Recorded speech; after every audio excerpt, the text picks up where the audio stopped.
That's good stuff to celebrate. This is why we have these important conversations, and thank you so much for your question, because it was just 1 week ago that we were in this very studio with a group of people that were reaching out to each other within their community, concerned about the unbelievable amount of violence that had cropped up in the past several weeks. It's not that violence is new, it's not that we haven't seen it before, but the volume in such a short period of time was startling to all of us, and we had community members from all around come together and talk about that here. Just 7 days later, we're doing it again on a broader forum, but that still is something that affects us all in the state.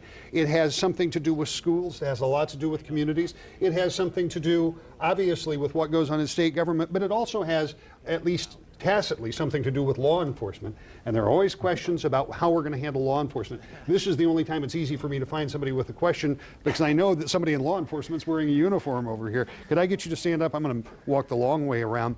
I want to talk to you, and I should point out that I know Sheriff Barnwell from Montcalm County. Thank you for being here. Talk to me about funding, because it was not long ago that on a piece of stationery like this, we got a release that said, in Montcalm County, there were going to be certain patrols, road patrols, that weren't going to happen anymore because there wasn't enough money to keep the patrol cars on the road. Sure, Rick. Welcome, Governor, to West Michigan here, and Sheriff Bill Barnwell again with Montcalm County. And a question I have is, first of all, counties and municipalities are struggling on maintaining essential services in the communities, in part due to lower property tax revenue and the loss of revenue sharing dollars.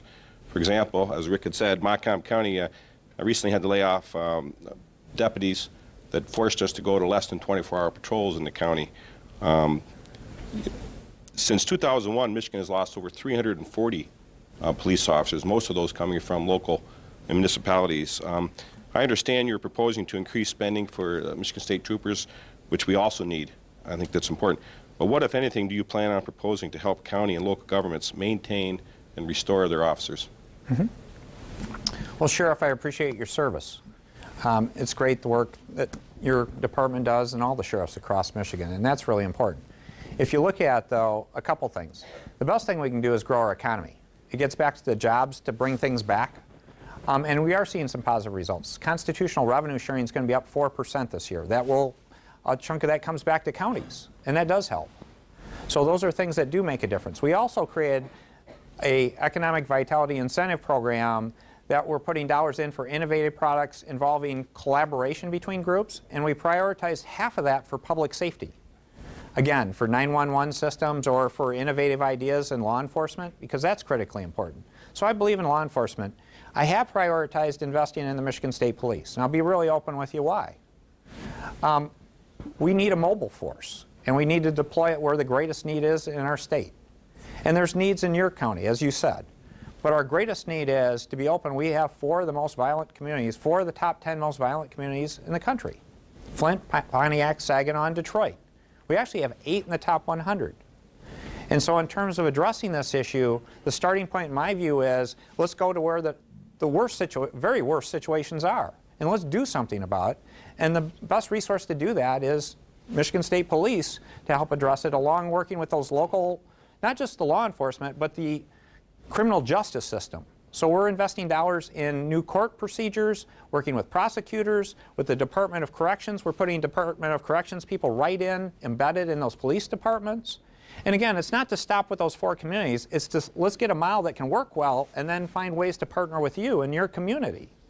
So we very much are focused in on this because it's important. And I've had people give me pushback. Why are you going to that city? And it's a tough call when you're in Michigan because people want a part of all this, but again, I just let the data drive it to say, well, the reason's pretty clear. You're not on the list of 4 of the top 10 most violent places in the entire United States. And you don't want to be on that list. So let's focus on where we have the greatest need, but let's collaborate. We have a group called CLEAR that I hope you participate in, which is about reinventing law enforcement. I think it's a great group. Actually, your colleague in Ottawa County helps, chair that group. Sheriff Rosema. So let's keep good work going. I don't want to throw my producer a curveball, but we do have one more question. Can I get you to stand up? We're going to go to a social media question that I'm very interested in, but I'm also very interested to hear what you have to say. Lauren, you are a mom. So a mom and a wife. You once again do one of the toughest jobs. Tell me what your question is. I very much respect what law enforcement does. With that being said, law enforcement to me is more of a reactive. It doesn't quite get down to the reason why I feel a lot of these crimes are happening. In my own personal life, I know people who have experienced felonies in their past and are unable to obtain employment. It's a major barrier to employment, and it's very easy to go back to a life of crime once that has been committed. I don't see the availability of programs to help rehabilitate people who have made possibly poor choices, which would solve a lot of, in my opinion, solve a lot of the crimes that are happening, because it's all too easy to go back to a lifestyle that you may know. So you would like to see, I take from that, more resources from the state, and Sheriff, I saw you nodding your head, to do something to keep people from going back into the prison system. Correct. Once they get out. Governor? Correct. Well, I appreciate that. I'd be happy to fill you in. There are a number of programs that we've really added and that are showing some results. They're relatively young and new, but I think they're good programs. One is building on an older program coming out of the Department of Corrections. It was called the Michigan Prisoner Reentry Program.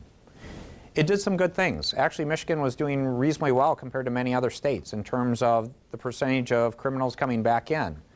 But it wasn't good enough. There are a number of things to add, and we're implementing some major improvements in that program that can make a big difference. The other thing is we're looking at reforms through the whole criminal justice system, and I'll give you an illustration. One of the things I mentioned is on the court side, we're really adding veterans courts, mental health courts, substance abuse courts, to really identify people that really are not criminals. They're in the criminal justice system because of something, but can we actually get them in a program where they can be successful by treating the really underlying cause of why they had difficulties? That can make a big difference. Then we've created another program called Community Ventures to really focus on the structurally unemployed, whether they have a felony record or not, because there are people out there that really have never had the opportunity to have regular employment. And I set the standard for that saying, the one criteria is these are not make-work jobs. I said these jobs need to be parts of organizations that make at least $1, if they're a profit or a nonprofit, to mean it's a sustainable job, and it's a situation where we then can lay employment training on top so they have an upward mobility path. So that first job will be a job, but let's see, can they grow from there? We're hoping to do 1,000 jobs this year. It's interesting, what the feedback we're finding, and we've got companies signing up to provide those jobs. The feedback we're getting is now we're learning about what the barriers really are. And in some cases, the biggest single barrier we're running across is transportation. That we may have a person, but they cannot get to work or get to training. So now we're tackling that to say, how do we address that? So we are looking at this in a very comprehensive approach. And it's great you asked, because we're working hard on that. Because again, this is about how we help all Michiganders, once they've served their sentence or served their time, we want them to get them back into society and not have them just recycle through the system. It's not good for anybody. Lauren, thank you for your question. Here is one from our social networking folks.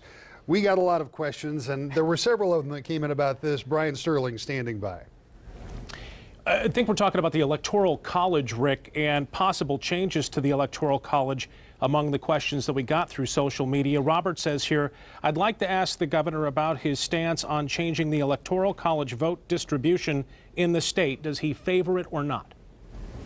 That question started to come up more often. And there are 2 or 3 pieces to it, so let me walk you through it. In terms of broadest theory, we have a winner-take-all system in 48 states.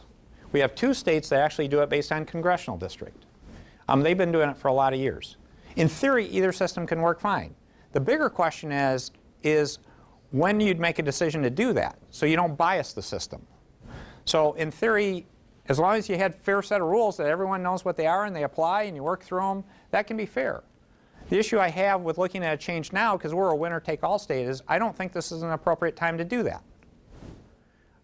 If that decision was to be reviewed, the only appropriate time to do that in my book would be before a census was coming, because then you go through redistricting. So people wouldn't be able to say, we know how the deck chairs are now and how all that works out. It should happen before redistricting, and it should be done in a bipartisan fashion, that both sides should come together and agree that there's enough common sense to say, let's change the rules to do that. Short of that, I think you get into a lot of politics that make it really challenging to say you should do anything until you have that environment where people can come together and do it together and then say, well, we have new rules coming and we can all live by it and it can work. Just to follow up on that, Yeah. you brought up redistricting. Should we do that differently? Should we have a commission rather than have the legislature do that? Well, again, those are a whole set of, there's a whole series of kind of constitutional issues out there that at some point should be addressed, but I'm staying on jobs right now, right? All right. I tell you what.